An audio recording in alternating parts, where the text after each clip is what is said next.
Good morning, folks. My name is Curtis Chandler, and I am president here at PFL. We hope that everyone had a fantastic weekend.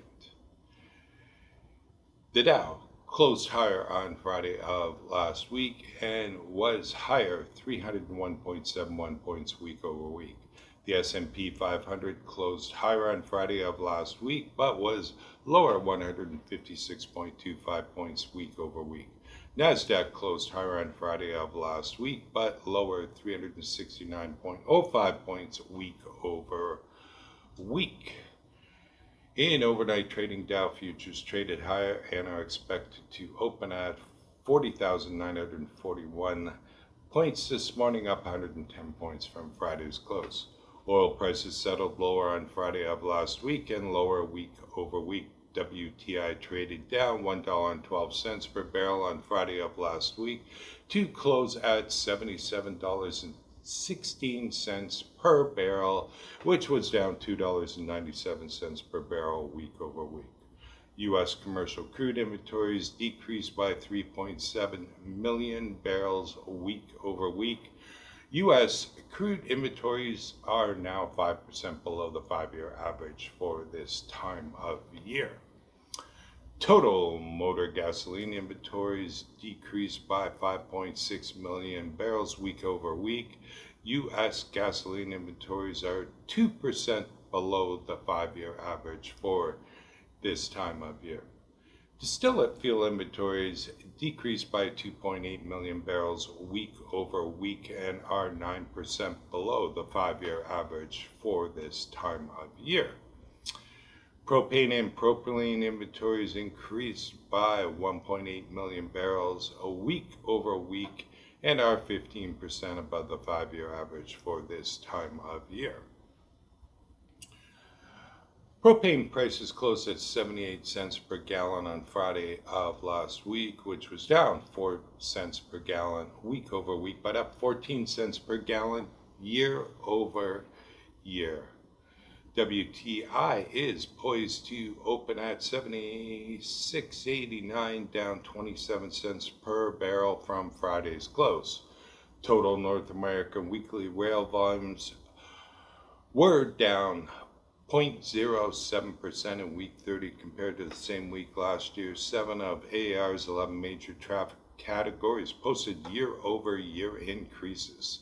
The most significant decrease came from motor vehicles and parts, which was down 17.4%.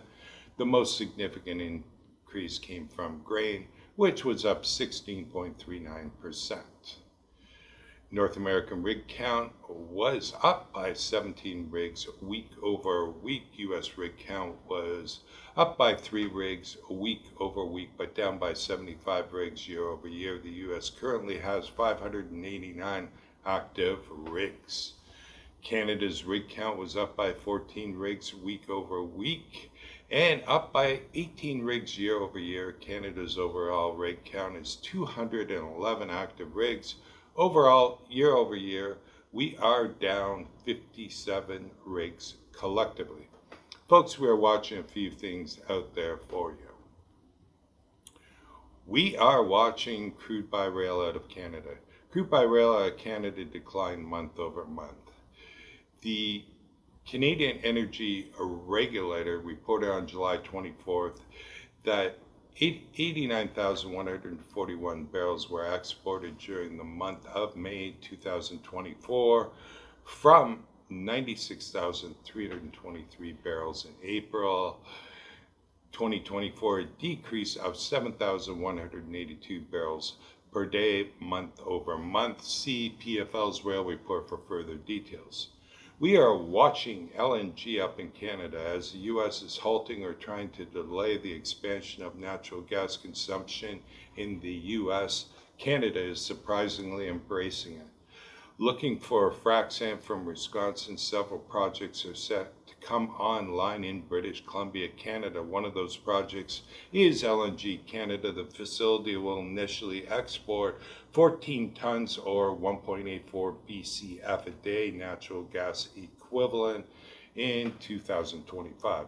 Another project ready to go is Cedar LNG. Bottom line, the developments in Canada are great news for rail. More and more frac sand will be moved from Wisconsin to British Columbia, helping the Wisconsin frac sand producer.